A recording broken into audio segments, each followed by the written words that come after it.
Iar acum, haideți să-l întâmpinăm pe Moș Crăciun!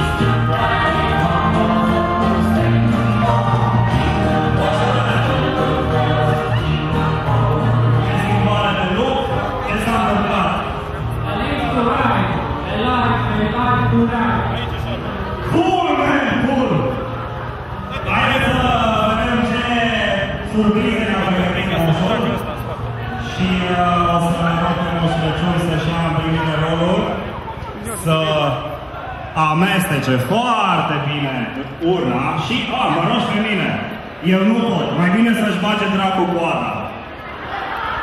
Ok, am apelat la asistenta mea pentru a nu